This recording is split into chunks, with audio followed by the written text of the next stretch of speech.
राम राम दोस्तों। अगर आप लोगों ने भैया चाहे 1,000 रुपए का लोन लिया है, चाहे 35 लाख का लोन लिया है, अगर भैया आप लोग उसकी ईएमआई डिले कर रहे हैं या उसको रिपेमेंट नहीं कर पा रहे हैं, तो भैया अब नई जो लेटेस्ट की जो नई गाइडलाइन आई है उसके तहत आप लोग भैया सजा खाने के लिए तैयार हो जाना। पूरा प्रोसेस आज मैं आप लोगों को बताने वाला हूँ कि अगर आप लोग भैया रिपेमेंट नहीं कर पा रहे या लेट पेमेंट करेंगे तो आपके खिलाफ वर्तमान समय में दोस्तों क्या क्या यहाँ पर लीगल एक्शन हो सकते हैं, आप लोगों के खुद के क्या क्या राइट्स हैं जो आप लोगों को यहाँ पर उस हरासमेंट से बचा सकते हैं और इस मुसीबत की संकट से आप लोगों को निकाल सकते हैं। सब कुछ भैया इस वीडियो के अंदर मैं आप लोगों के लिए लेकर आया हूँ। ध्यान से इस वीडियो को A to Z देख लेना, एक एक पॉइंट देख लेना दोस्तों। जैसा कि दोस्तों आपको पता है कि जो पर्सनल लोन होता है दोस्तों या जो क्रेडिट कार्ड होते हैं दोस्तों, वो अनसिक्योर्ड कैटेगरी के होते हैं। अब इस अनसिक्योर्ड कैटेगरी में दोस्तों आप लोगों की तरफ से कोई यहाँ पर कुछ भी चीज यहाँ पर गिरवी नहीं रखी जाती है। उस कंडीशन में क्या होता है भैया, बैंकों को सबसे ज्यादा ये डर बना रहता है कि यार अब क्या करेंगे, इसीलिए दोस्तों आपको यहाँ पर प्रताड़ित ज्यादा किया जाता है और नए नए रूल्स भैया आप लोगों के लिए लाए जाते हैं। तो चिंता करने की बिल्कुल भी बात नहीं दोस्तों। आप लोगों के खिलाफ क्या क्या एक्शन हो सकता है मैं पूरा स्टेप बाय स्टेप बताने वाला हूँ, उसके साथ में आपको बचाव भी बताऊंगा। ऐसा नहीं कि मैं आप लोगों को यहाँ पर डरा के निकल जाऊंगा, नहीं दोस्तों, इसका उपाय भी मैं आप लोगों को बताने वाला हूँ दोस्तों। तो यहाँ पर दोस्तों सबसे पहले बात करूँ, मान लीजिए अगर आप लोगों की फर्स्ट टाइम यहाँ पर किस्त बाउंस हुई है या मैं बोलूं भैया डिले हो गई, डिले होने की कैटेगरी दोस्तों यहाँ पर 0 से 30 दिन के लिए। अगर आप लोगों के दोस्तों यहाँ पर जो ईएमआई है वो 0 से 30 दिन के बीच में यहाँ पर स्टार्टिंग में अगर ड्यू होती है तो यहाँ पर फाइनेंस की भाषा में दोस्तों उसको बोलता है डीपीडी। डीपीडी दोस्तों, डीपीडी का मतलब होता है डेज पास्ट ड्यू। डीपीडी का मतलब मैं बार बार बोलूंगा डीपीडी, या आप लोगों को क्रेडिट स्कोर में यहाँ पर शो होता है तो डीपीडी वहां पर लिखा होता है। अगर 0 से 30 दिन के बीच में अगर आप लोगों के यहाँ पर ईएमआई डिले हो रही है दोस्तों, तो चिंता करने की कोई ज्यादा बात नहीं है दोस्तों। हाँ, आप लोगों का सिविल स्कोर यहाँ पर डाउन होना भी स्टार्ट हो गया है। 30 दिन होते ही, या मैं बोलूँ आप लोगों के लिए 29 दिन होते भैया ये यहाँ पर रिपोर्ट कर देंगे और आप लोगों का सिविल स्कोर यहाँ पर डाउन होना स्टार्ट हो जाएगा। लेकिन यहाँ पर कोई ज्यादा हरासमेंट नहीं होगा। एक दो कॉल्स आप लोगों के आने यहाँ पर स्टार्ट हो जाएंगे कि भैया राजेश कुमार या राजेश शर्मा अपना यहाँ पर पेमेंट कीजिए दोस्तों। दूसरी कैटेगरी आएगी आप लोगों के लिए यहाँ पर, अगर आप लोगों का लोन यहाँ पर 30 दिन से लेकर 60 दिन के बीच में यहाँ पर डीपीडी हो जाता है तो क्या होने वाला। उस कंडीशन में भैया बैंक या जो लोन देने वाला है वो आपके लोन अकाउंट को भैया SMA फर्स्ट कैटेगरी में डालेंगे। SMA का मतलब दोस्तों होता है स्पेशल मेंशन अकाउंट, यानी SMA, जिसके तहत भैया अब आपके यहाँ पर धड़ाधड़ कॉल्स आएंगे। आप लोगों का जो लोन का है भैया वो थर्ड पार्टी है, जो इनकी एजेंसी होती है उनको यहाँ पर भेज दिया जाएगा कि भाई इनको यहाँ पर फोन करना चालू करो, खाते पीते सोते नहाते अब इनके आप लोगों के यहाँ पर कॉल्स आने स्टार्ट हो जाएंगे दोस्तों। बाकी यहाँ पर कुछ ज्यादा नहीं होगा। तीसरी और जो यहाँ पर अब आने वाला दोस्तों, तीसरी जो कैटेगरी है उसके अंदर अगर आपकी ईएमआई 60 दिन से 90 दिन के बीच में अगर डीपीडी हो जाती है, ले भाई इसको यहाँ पर SMA2 कैटेगरी में डाला जाएगा। यानी कि भैया इस कंडीशन में अब आप लोगों के लिए यहाँ पर भैया विजिट करना भी यहाँ पर स्टार्ट करवा देगी वो। इसके अलावा इतने सारे कॉल्स आएंगे और जो आप लोगों ने जो 2 नंबर यहाँ पर अपने दोस्तों को दिए थे उनको कहना और जितना कुछ हो सकेगा उतना यहाँ पर प्रेशर देना आप लोगों के ऊपर स्टार्ट हो जाएगा। लेकिन फिलहाल कोई लीगल कार्रवाई यहाँ पर नहीं होगी, यानी कानूनी इस समय तक कोई कार्रवाई नहीं होने वाली है दोस्तों। चौथी कैटेगरी आएगी जब आप लोगों का ईएमआई जो डिले हो गया वो 90 दिन से ऊपर हो जाएगा। अगर 90 दिन से दोस्तों अगर ऊपर चला गया तो आप लोगों का लोन अकाउंट है वो NPA घोषित हो जाएगा, नॉन परफॉर्मिंग एसेट हो जाएगा। NPA होते भैया अब आप लोगों का पूरा मामला है दोस्तों वो लीगल के लिए स्टार्ट हो जाएगा। अब बैंक ये सोचेगा या जो NBFC सोचेगी कि भाई इसके पास में या तो पैसा नहीं है, इसकी नीयत खराब होगी। अब वो यहाँ पर टेंशन में आ गया भाई, अब वो यहाँ पर लीगल एक्शन स्टार्ट करेगा दोस्तों। भैया यहाँ पर बैंक लीगल एक्शन स्टार्ट करे उससे पहले आप लोग कुछ RBI की जो गाइडलाइंस है दोस्तों वो यहाँ पर ध्यान रखनी है। देखिए दोस्तों कुछ गाइडलाइंस है दोस्तों आप लोगों के लिए, कुछ गाइडलाइंस है भैया लैंडर्स के लिए। सबसे पहले दोस्तों पहली गाइडलाइन होती है दोस्तों fair practice code. Fair practice code यानी कि दोस्तों इसका मतलब ये होता है कि आप लोग भैया यानी जो लैंडर्स है वो कस्टमर के साथ में चाहे उनको लोन रिकवरी भी कराना तो भी आपके साथ में फेयर तरीके से बिहेव करेंगे, बहुत ही प्यार से आप लोगों के साथ में यहाँ पर बिहेव करेंगे दोस्तों। दूसरी दोस्तों यहाँ पर जो पॉलिसी है वो होती है भैया प्राइवेसी एंड कॉन्फिडेंशियली, ठीक है। इसके तहत क्या होता है भैया, बैंक या एनबीएफसी को कहा जाता है कि आप भैया कस्टमर का जो डेटा है वो उसके अलावा किसी को नहीं बताएंगे। यानी कि ऐसा नहीं कि भैया आप लोग यहाँ पर उनके परिवार में, उनके रिश्तेदारों में फोन करना स्टार्ट कर दो कि हाँ भाई राजेश शर्मा ने आपका जो बच्चा है या आपका जो भतीजा है, भांजा है, उसने भैया यहाँ पर लोन लिया था हमारे से, फलाना फलाना से इतने लाख का लोन लिया है, उसने लोन नहीं चुका। ऐसा भैया बैंक नहीं कर सकते हैं।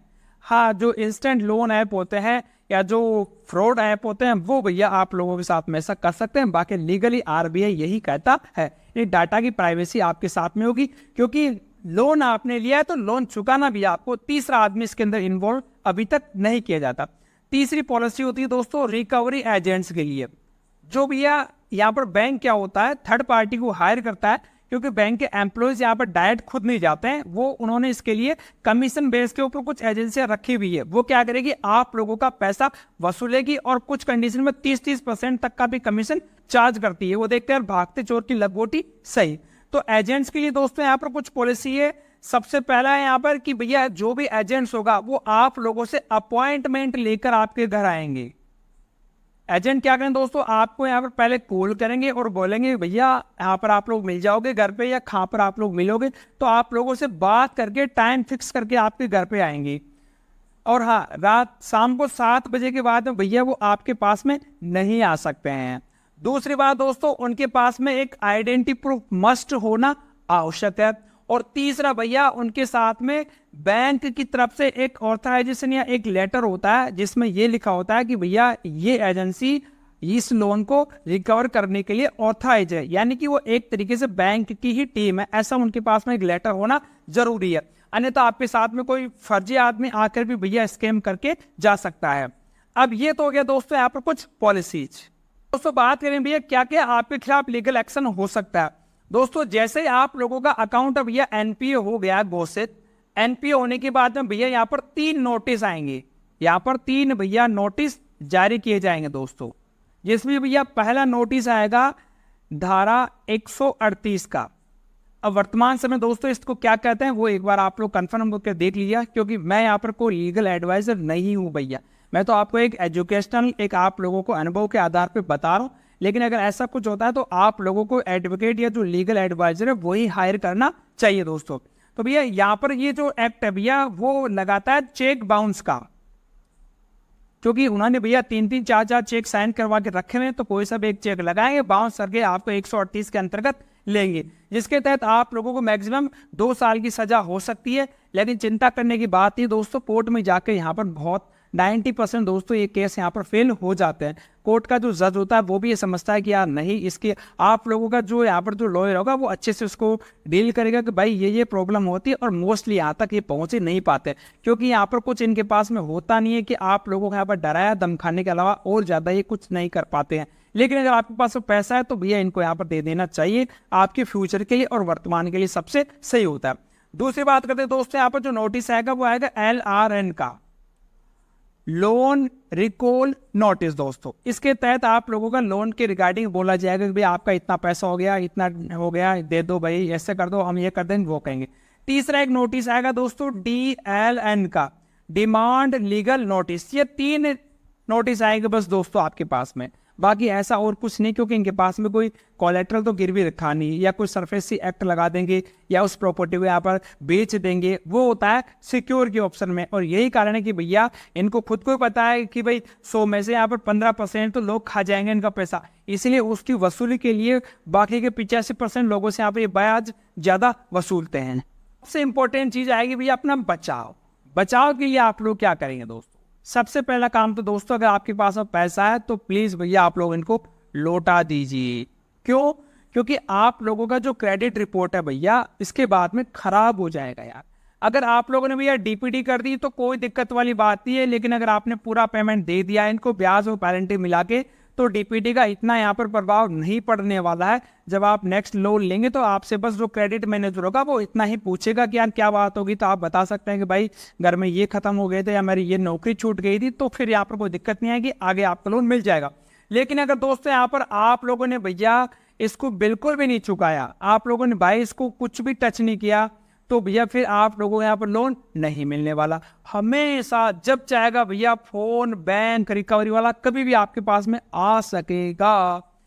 तीसरा भैया जो इंपॉर्टेंट बचाव मैं आपको बता दूं वो है सेटलमेंट।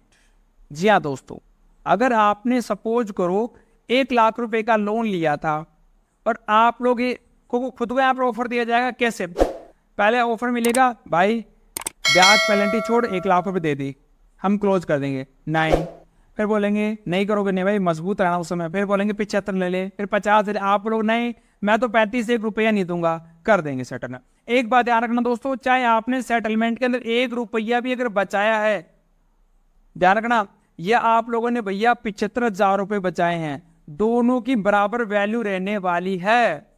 इसलिए जब हमें सेटलमेंट ही करना है तो पूरे 75,000 का करना, 1 10 100 50 के चक्कर में अपना रिपोर्ट खराब मत करवाना, क्योंकि लोन में तो वैसे भी यहाँ पर सेटल्ड लिखा रहेगा। इससे अच्छा आप लोग पूरे 75 खा जाओ अगर पैसे नहीं है तो, और पैसे तो भाई चुका देना, क्योंकि अगर लोन में यहाँ पर सेटल्ड लिखा आ गया तो फिर ये समझो फिर आप लोगों को यहाँ पर अनसिक्योर्ड देना कोई भी पसंद नहीं करेगा। हमेशा जब भी आपकी रिपोर्ट देखी जाएगी सेटल लिखा होगा और आपकी फाइल को वहीं पर रिजेक्ट कर दिया जाएगा दोस्तों। तो ये कुछ यहाँ पर एक्शंस होते हैं जो आप लोगों के खिलाफ लिए जा सकते हैं। बाकी चिंता करने की कोई विशेष बात नहीं है। बस यहाँ पर भैया एक हमेशा यही काम याद रखो, जितने आप लोगों की चादर है उतने पैर पसारो, ज्यादा लोन में मत लो, शो ऑफ की जिंदगी लेने से कोई मतलब नहीं है, फालतू की यहाँ पर टेंशन मिलने वाली है। जानकारी थोड़ी सी पसंद आई तो भाई इसको लाइक कर देना हमारे मोटिवेशन के लिए। कोई सवाल है नीचे मुझे कमेंट में पूछ लेना। और आज के लिए इतना ही, धन्यवाद, राम राम साहब।